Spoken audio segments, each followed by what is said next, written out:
Slam! Andre picked him up with ease. There can't be a discussion about the legacy of WWE without the mention of Andre the Giant. The towering grappler has been a massive part of the unprecedented success of the Stamford-based promotion over the years. Many giant performers have plied their trade in the global wrestling promotion, but none can even come close to matching Andre's aura. The French national's exploits in the wrestling world have been well documented. Hence, join us as we analyze the eighth wonder of the world's life beyond the squared circle. Who was Andre the Giant? His real name was Andre Rene Roussimoff, and he was born in a small town near Paris named Coulommiers in 1946. Although he weighed an abnormal 13 pounds at birth, he was in a perfectly healthy condition. Andre's father was of Bulgarian descent, while his mother hailed from Poland. While both of them were of average stature, his grandfather had an astronomical height of 7 feet and 4 inches. It's fair to say that the giant grappler owed his whopping height to his grandfather, right? However, he has an underlying health condition that was also a cause of his colossal height. What was the disease Andre suffered from? Do you know the reason behind Andre's large size? Unfortunately, he suffered from a disorder called acromegaly, which caused his pituitary glands to produce excess growth hormones. This ailment, and of course, his extraordinary genetics, were behind his unparalleled stature.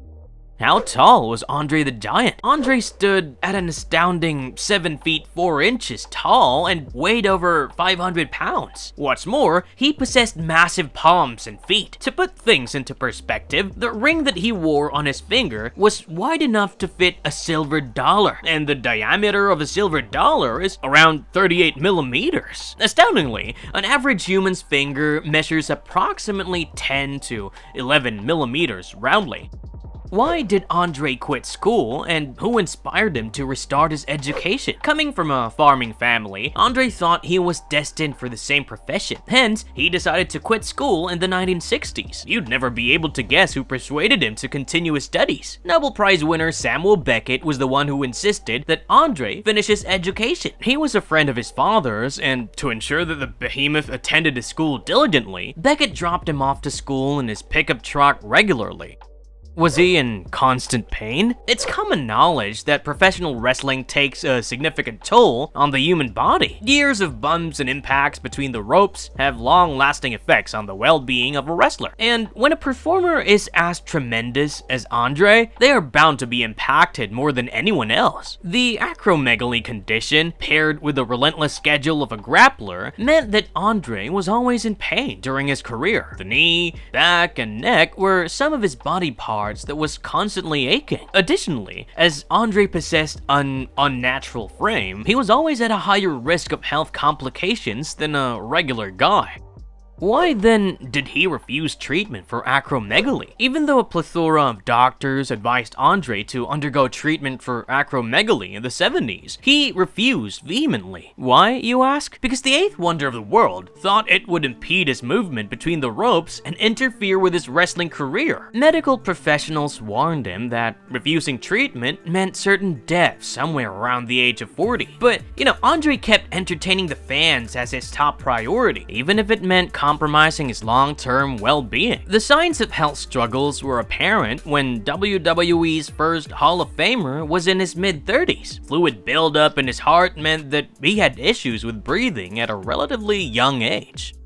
His meal could surprise anyone. It's no secret that maintaining a massive frame requires eating epic meals. Andre was no different, as he could famously down as many as 12 steaks and 15 lobsters in a single sitting. However, he reserved eating such insane amounts of food for special occasions. Many of his friends have claimed that he usually consumed almost double the meal size of a, regular person. Still, an astonishing amount of food, don't you think?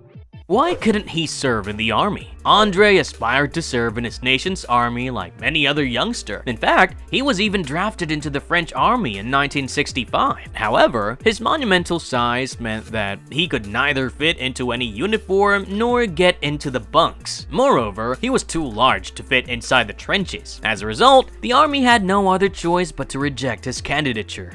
Was he the greatest drunk on Earth? When it comes to chugging alcohol, no one even comes close to the unreal number of bottles and cans that Andre managed to devour. Many of his peers and friends have described the tales of his freakish drinking. Andre once consumed 119 bottles of beer in one sitting, equivalent to almost 41 liters, deservedly earning him the moniker of the greatest drunk on Earth.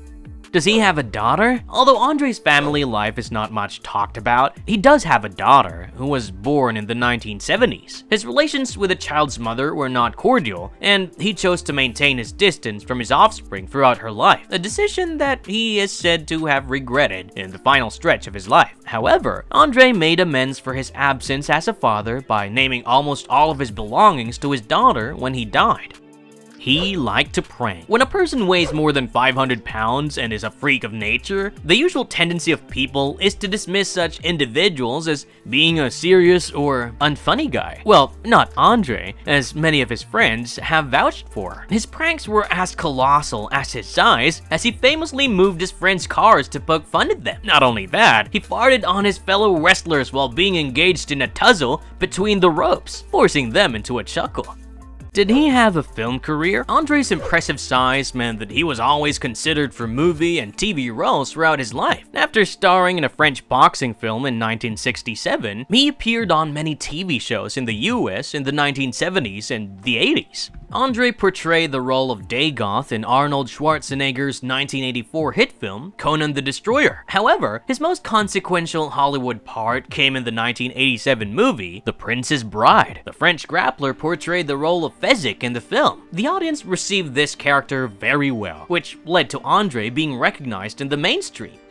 How did he die? Andre returned to France in 1993 to attend the funeral of his father. While back in his native country, he decided to extend his stay for his mother's birthday. The former WWE Tag Team Champion spent the night of 27th of January with some childhood friends. He was reportedly cheerful when he went to bed in his Paris hotel room at around 1 a.m. However, in a sad state of affairs, Andre was found dead the next afternoon by the hotel staff. His untimely death was attributed to congestive heart failure, and his lifelong condition of acromegaly finally proved fatal. What Andre's doing is totally legal here, so it's called win generalship.